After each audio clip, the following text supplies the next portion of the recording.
Waalaikumsalam warahmatullahi wabarakatuh. Perkenalkan, saya Gerina Azahra, utusan dari SD IT Kausar Ilmi, akan menceritakan kisah tentang Ka'bah Putih Sari Bunian yang disusun oleh Ulia Uci Ramadhani dari SMP IT Kausar Ilmi. Dahulu kala di sebuah daerah yang bernama Labuah Jalan Padoti, di sana hiduplah suku Bunian.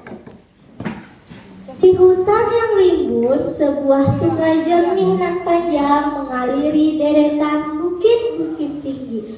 Di sana ada seorang gadis yang berparas wajah cantik bernama Putih Sari Bunian. Putih Sari Bunian ini suka bermenung. Tampaknya ia sedang memikirkan sesuatu. Wahai anakku Putih Sari Bunian, mengapa engkau sedang bermenung? Apa yang sedang mengganggu pikiranmu, anakku? Dari belakang gadis itu ada suara lelaki tua yang membuatnya tersentak kaget. Oh, maafkan Sari, ayah, ucap Sari. Laki tua itu memanglah ayahnya, Mangile Bayang. Sari tidak melamun, ayah. Sari hanya memikirkan tentang acara kita ini. Sari penasaran mengapa kita harus melakukan acara ini. Terang Sari kepada ayahnya. Ternyata itu yang membuatmu bermenung, nak. Acara yang kita adakan kali ini bukan acara seperti biasanya, karena acara ini adalah acara besar-besaran. Jika kita tidak melakukan acara ini, maka hancurlah keturunan kita berikutnya, ucap ayahnya dasar. Jika Sari sudah mengerti, kembalilah Sari ke istana, sementara ayah ingin kekhayangan sebentar, ucap ayahnya. Sari pun pergi menuju istana. Di luar, acara besar-besaran itu semakin meriah. Tetapi di tengah-tengah acara itu ada seorang pemuda yang telah membuat kesalahan besar. Semua mata terarah kepada pria itu dan membuat semua orang terdiam. Hei kau yang tak sebangsa ini, mengapa kau bisa sampai ke sini? Salah seorang Bunian menegur si pemuda dengan emosi yang memuncak. Dia adalah Manca Api, pemimpin prajurit Bunian. Ampuni saya, Tuan. Di saat saya berjalan pulang, saya terdengar suara alunan musik telepon. Itulah yang membuat langkah kaki saya terhenti, ucap sang pemuda dengan rasa takut. Dasar kau yang tak sebangsa, kau datang ke sini karena suara telepon itu. Asal kau tahu ya, suara telepon itu adalah pertanda bahwa kami sedang mengadakan sebuah acara, yaitu acara Baralet Bunian. Dan kau malah menghancurkan acara kami ini. Prajurit, ikat pemuda ini dan kurung ia sementara sampai raja tiba,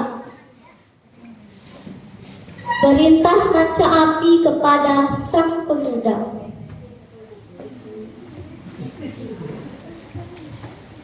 Maaf Tuan, hei, kemarikan tanganmu. Salah seorang Bunian langsung mengikat tangan sang pemuda dan menggiringnya ke dalam penjara. Di tempat yang berbeda, di setiap saat dan di setiap waktu, ada sebuah doa dari seorang wanita tua, yaitu adalah ibu sang pemuda. Wahai istriku, tenanglah, bersabar. Jika anak kita Intan Malano sudah mayatnya akan ditemukan. Tetapi jika anak kita sudah sampai di pengetahuan, pasti ia akan mengabarkan kita. Ucap suami Sarya. Suamiku, terima kasih telah membuatku sedikit tenang. Ucapnya. Kita masih punya harapan. Katanya Tuan Maruhsati bisa membantu kita untuk mencari tahu keadaan anak kita.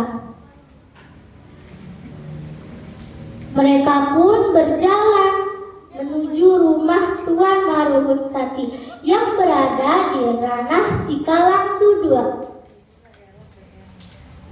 Setelah lama berjalan, akhirnya mereka menemukan sebuah pondok yang terbuat dari kayu.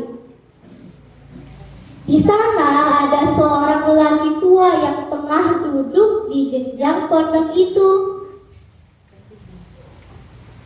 Apa geranganmu datang ke sini, nak? Sampai rela berjalan sejauh ini, ucap lelaki tua itu kepada pasangan suami istri. Maaf Tuan, kami datang ke sini untuk menemui Tuan Maruhsati. Kalau boleh tahu, di mana ya rumah Tuan Maruhsati? Tanya Mancak Maloko.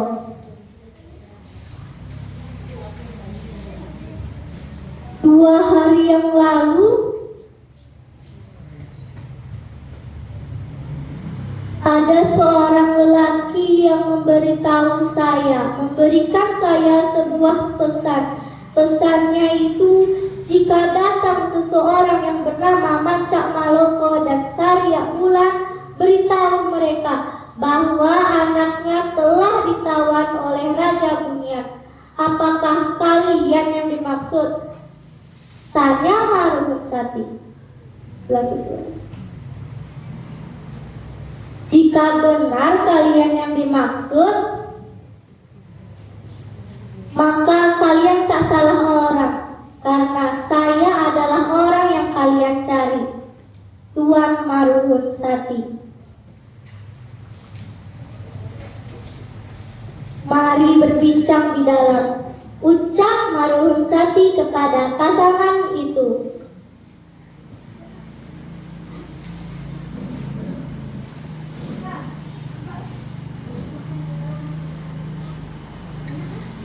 Syukurlah Tuhan sudah membuatku lega dan perasaan saya sudah senang karena telah bertemu dengan Tuhan.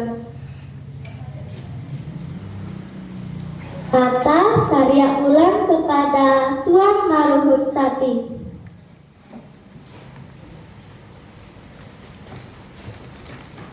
Kalian kesini untuk mencari anak kalian kan, Intan Malano? Saya akan membantu kalian. Sore nanti saya akan pergi ke sebuah bukit dan melakukan pertapaan di sana.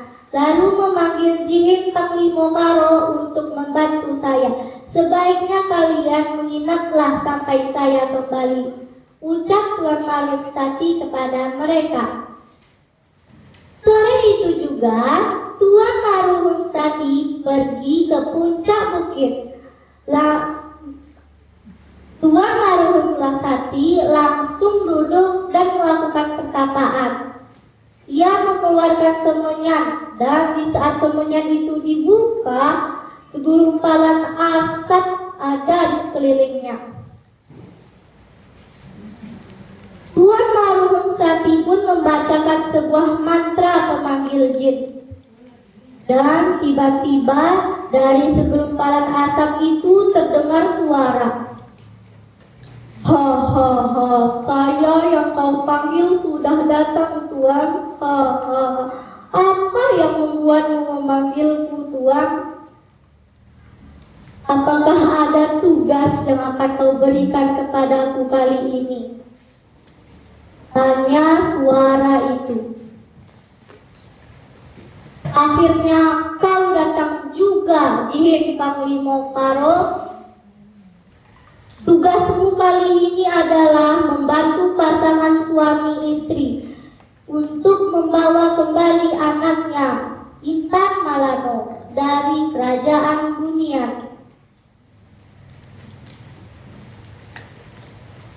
Perintah Tuan Marungsati kepada Jihin Panglima Karo. Baiklah, jika itu tugas yang kau berikan kepadaku, akan aku jalani perintahmu, jawab Jihin Panglima Karo kepada Marungsati. Marungsati tetap duduk menunggu kembalinya Jihin Panglima Karo untuk membawa Intan Malano. Setelah beberapa waktu menunggu, tiba-tiba suara menyeramkan itu dan segumpalan asap kembali lagi. Dengan seorang pemuda di belakangnya, Intan Malano. Hahaha, kami sudah tiba Tuan, kami berhasil membawa Intan Malano kembali. Walaupun ada sedikit masalah dan kesulitan. Tetapi tenang, kami membuat sebuah perjanjian kepada Raja Bunian.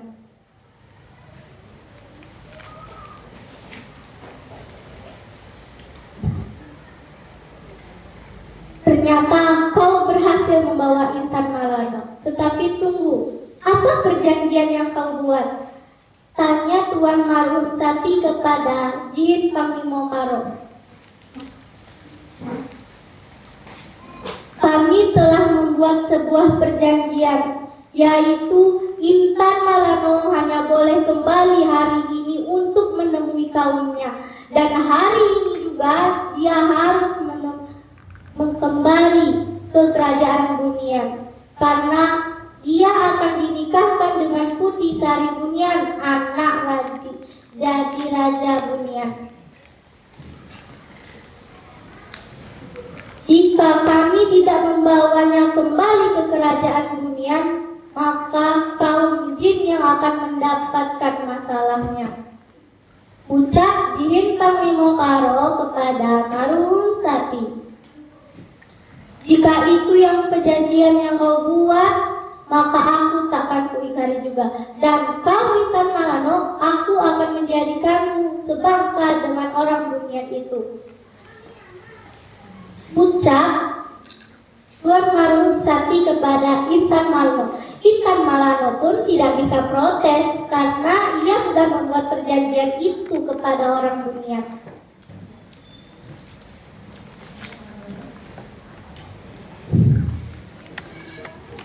Intan Malano, aku menjemputmu ke sini karena rasa kasih sayang orang tuamu, dan kau tidak bisa bertemu dengan mereka kali ini. Apakah ada permintaan yang bisa aku turuti ataupun pesan untuk kedua orang tuamu? Tanya Marungsati kepada Intan Malano.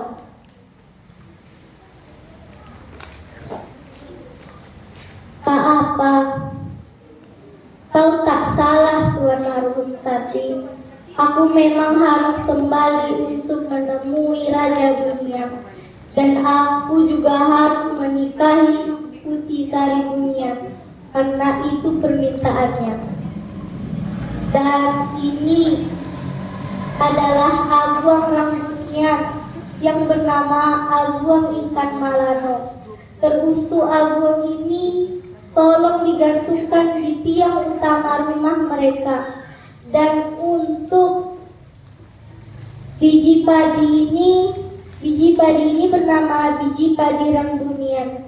Apabila biji padi ini ditanamkan, ia akan menghasilkan hasil padi yang sangat berlimpah, kata Intan Malano sambil menahan tangisnya.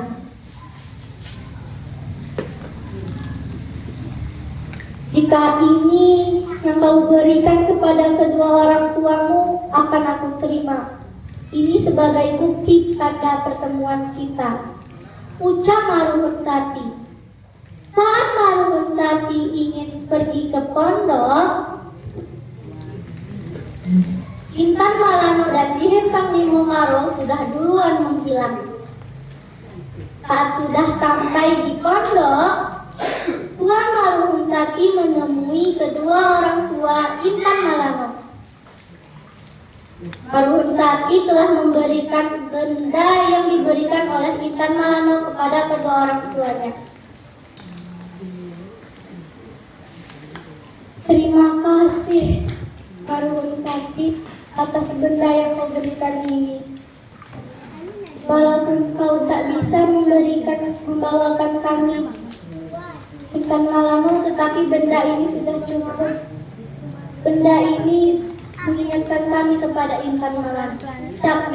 Ucap Saria Bulan.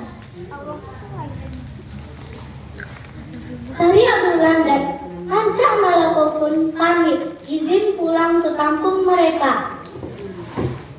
Jika itu yang kalian inginkan, berhati-hatilah di jalan. Tentang Intan Malango jangan terlalu dikhawatirkan.